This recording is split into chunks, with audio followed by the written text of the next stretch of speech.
So she's filled out my intake paperwork, so I know how old she is. And also on my intake paperwork, I have some general health questions that have to do with sex and sexual functioning, and also, um, just to give me an idea of what's going on physically. So she's filled that out. So I know that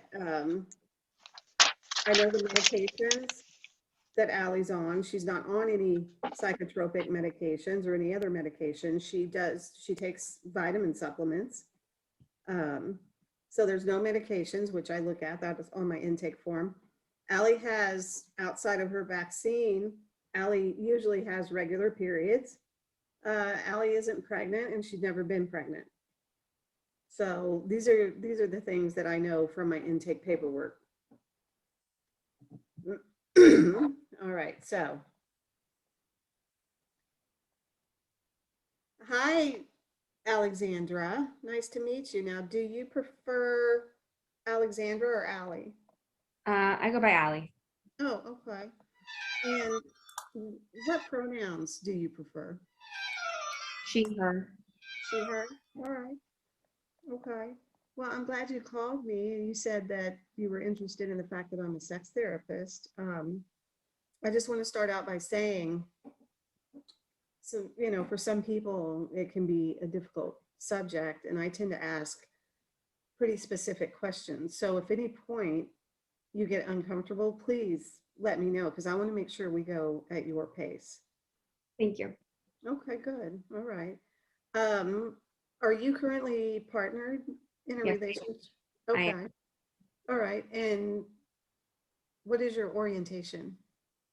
Straight. Oh, okay. So you're partnered with a male. Yeah. Okay. All right. I'm going to step out of therapist mode. So that is pretty much the first thing I do is, again, make no assumptions. I want to know about pronouns. I want to know about orientation, and kind of get the lay of the land that way, and make sure that I'm not making any assumptions. I tend to do what we call a bottom up kind of intake.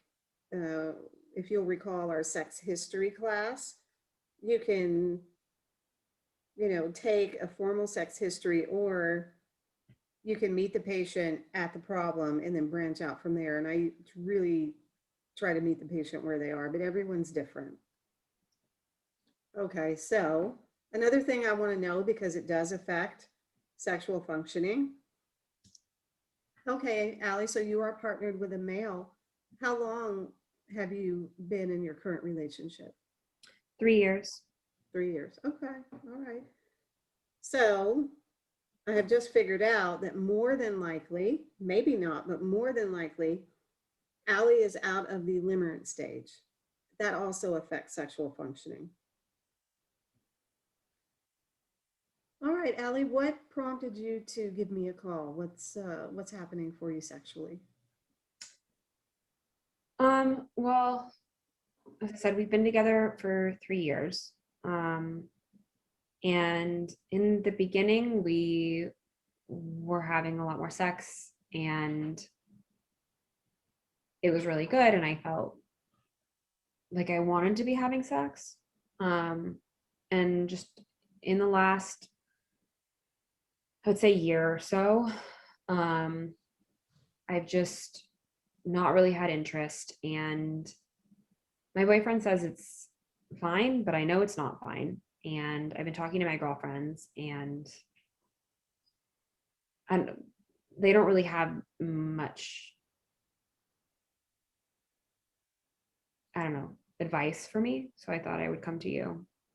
Okay, all right. Well, um, it's probably important for you to know, Allie, that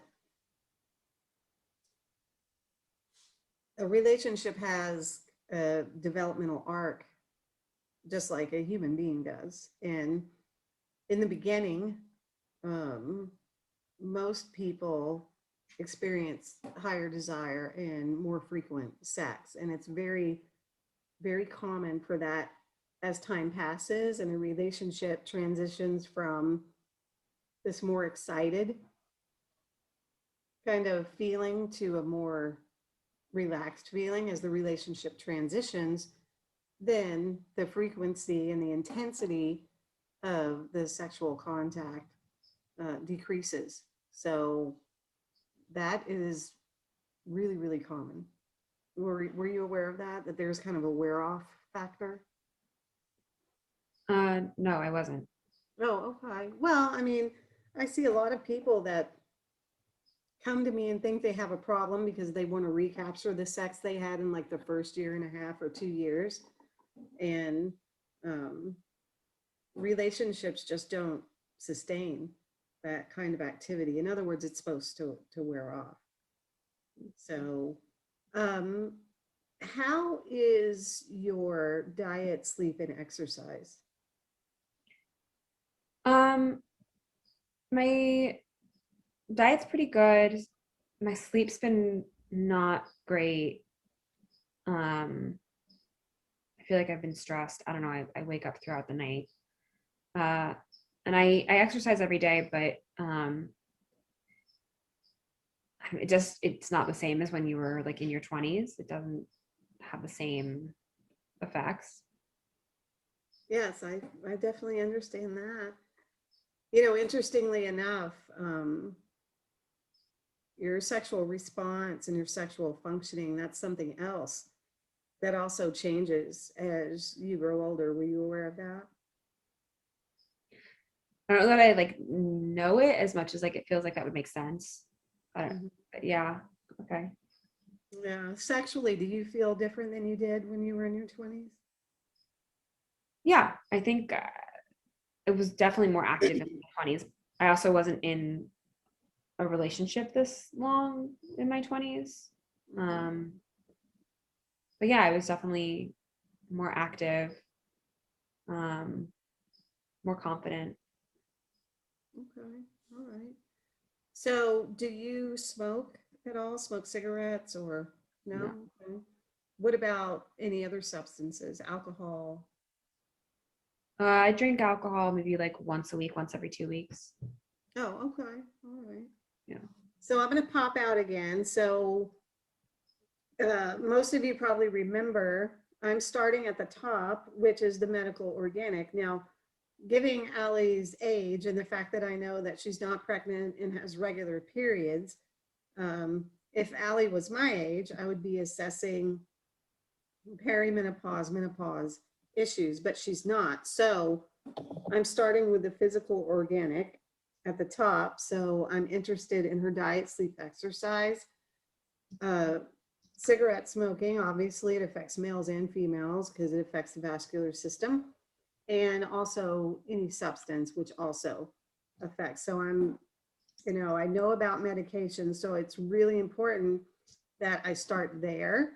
Um, because again, when it comes to sexual issues, more often the performance issues like erectile dysfunction or that we are ruling out, and if need be, sending the patients to OBGYN or a urologist specializing in sexual health. So that's what I'm doing. Now, again, we see low desire in individuals and couples a lot, and that's why we're starting with this.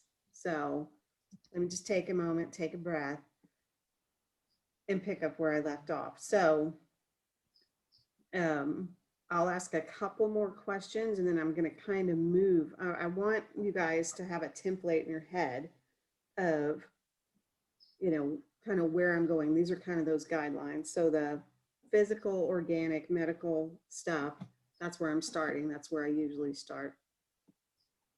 So overall, Allie, as far as your general health, Mhm. how do you how do you feel? I would say I'm in good health other than sleep stress stuff. Okay.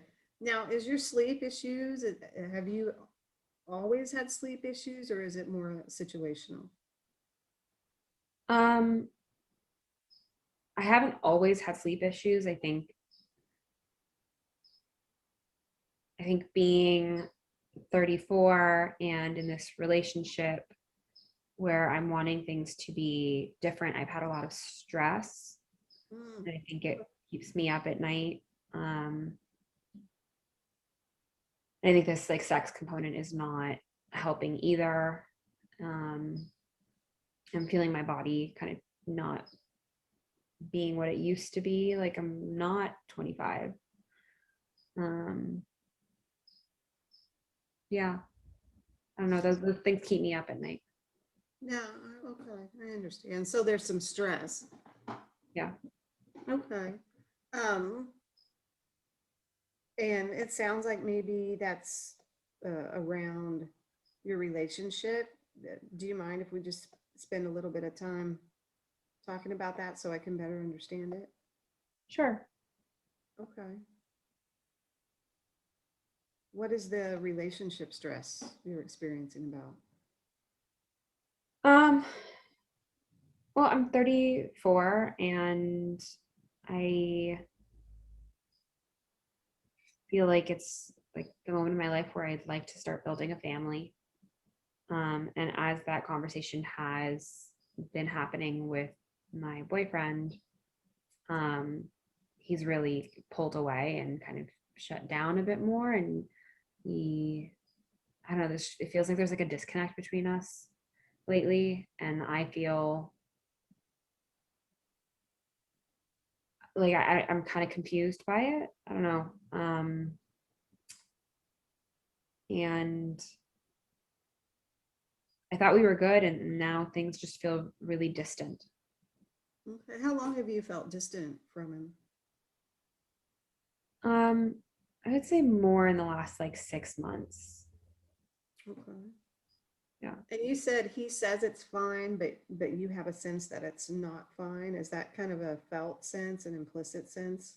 Yeah, it feels like whenever he like tries to do anything and I kind of push him away, um, his mood shifts. Uh, and then I want to talk to him and he doesn't want to talk. And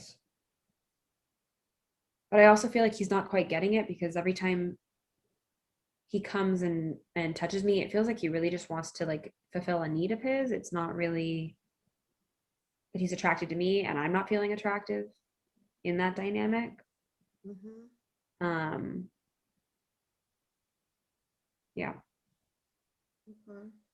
All right. So does he, is he the one that initiates sex or do you Yeah. both? No, he's the one who initiates sex. And I mean, he does it less and less now that we're not really having that much sex. Like, so yeah. He's, So when was the last time you had sex with him? I think like 3 weeks ago. Okay. All right. How was it? Hmm? How was it? How was the sexual contact between the two of you?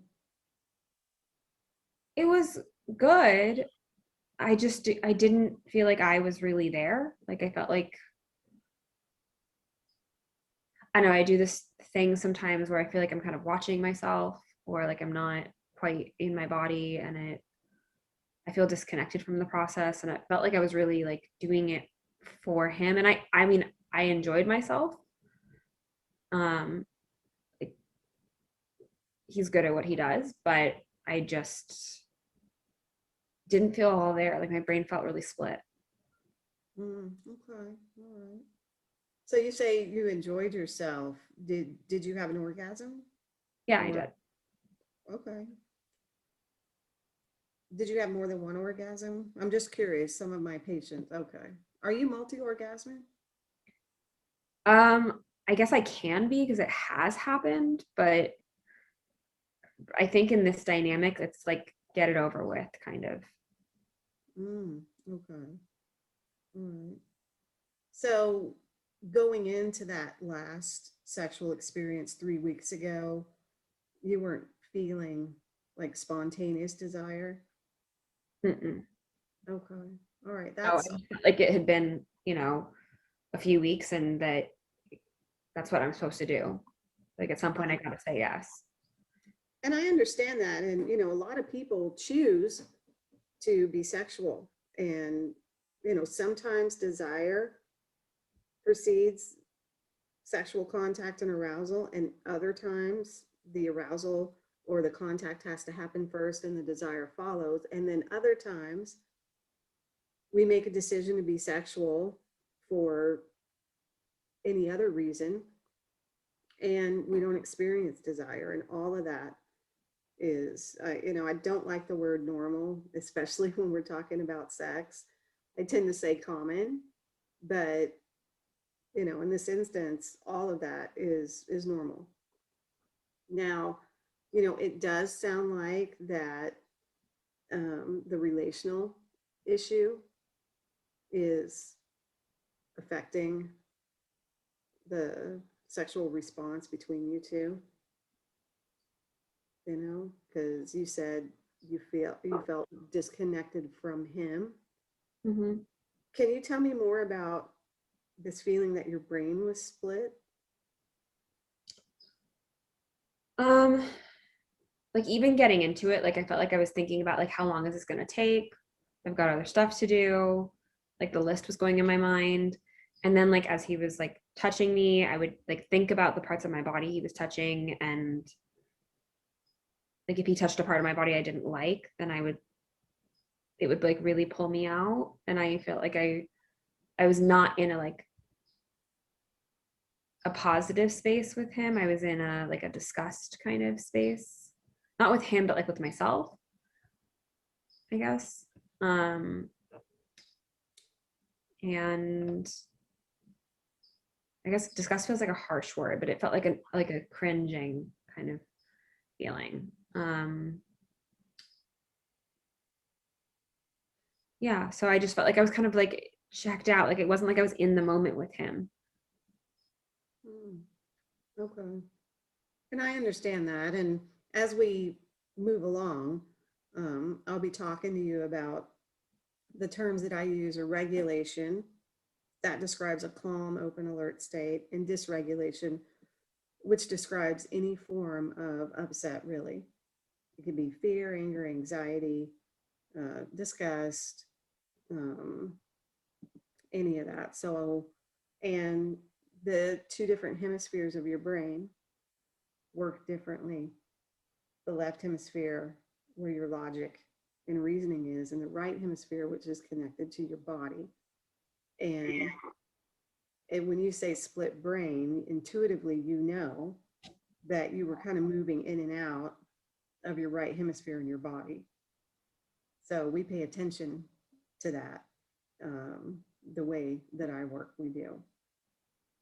Okay, so I'm just going to step out for a second and tell you guys. So I have assessed the medical, physical, organic, and then we kind of naturally moved into the relational. You know, some of your patients are going to be partnered, some are not. And we'll spend a little time talking about that. But Allie is partnered. And so there are some relational difficulties. I am still assessing those of you that took the couples therapy class.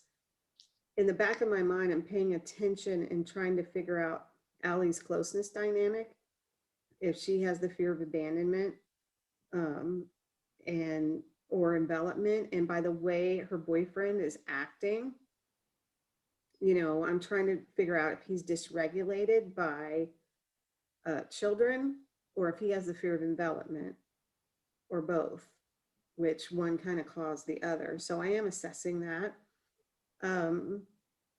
And the rest, as far as any transference issues and Allie's attachment style, those tend to unfold organically. So we've kind of touched on the medical organic, and now we're touching on the relational, and I've taken note of some issues there. And now we're going to move into kind of the intrapsychic.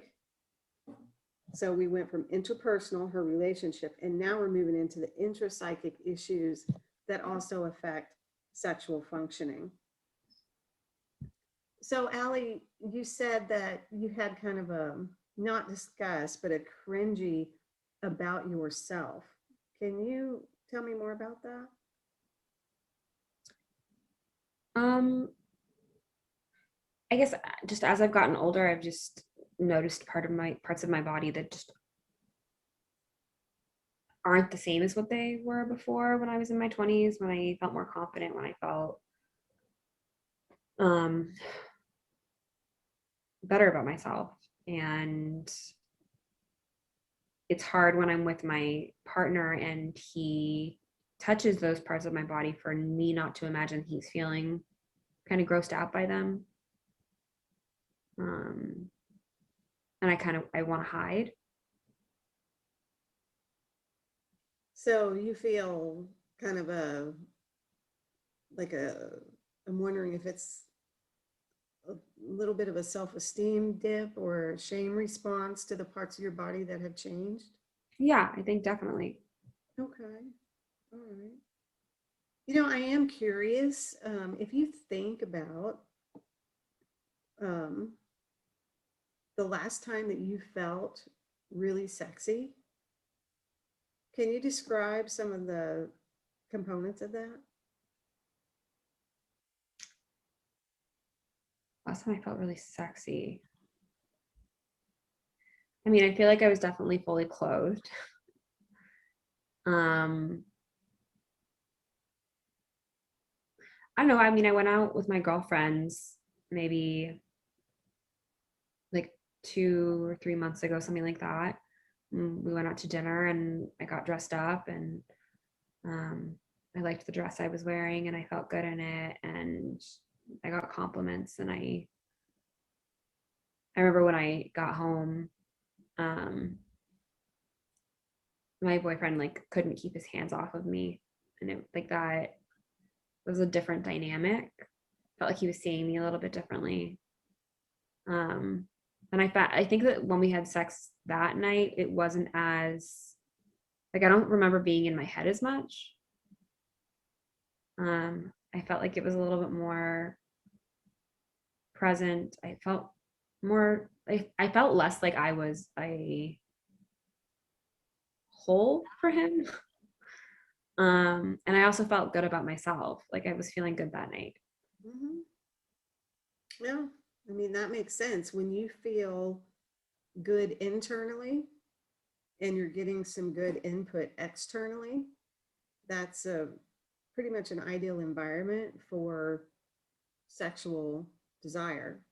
And actually, many females, their desire is responsive or reactive.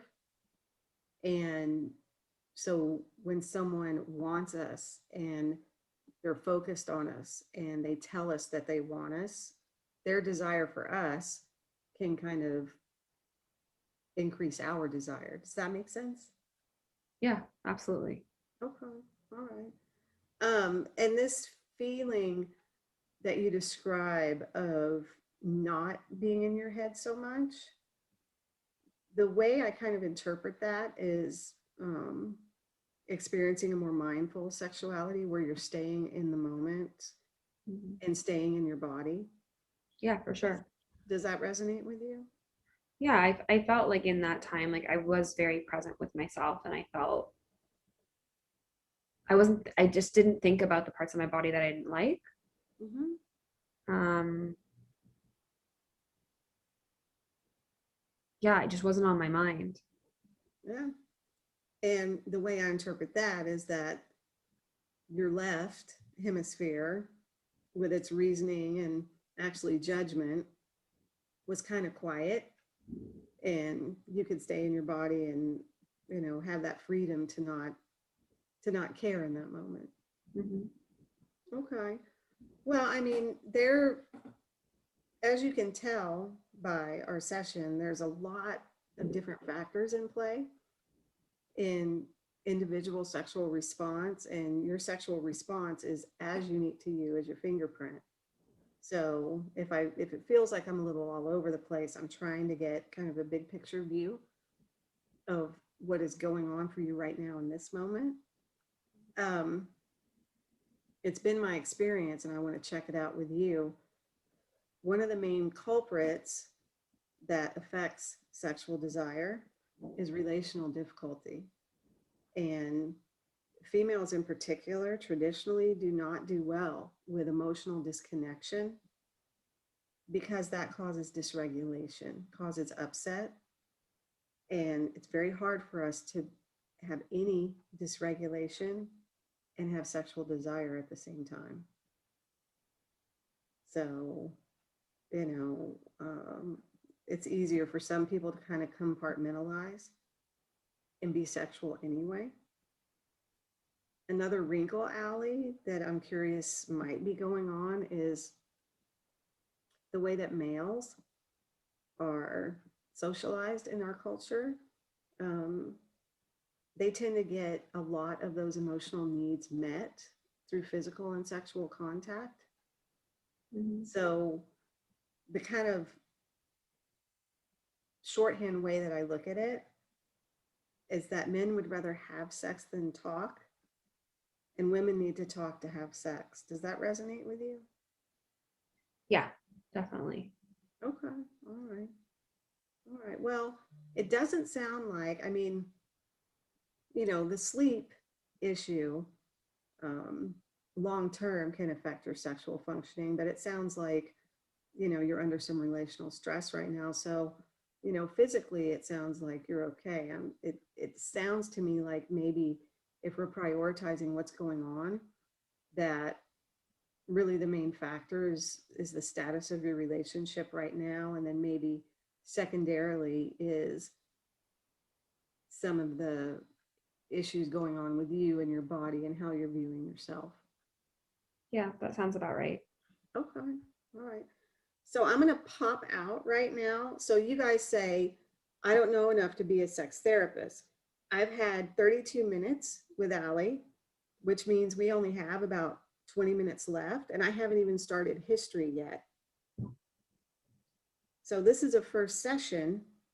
And as you can see, there's plenty going on. And I'm not, needing to know anything beforehand. I'm trying to understand Allie.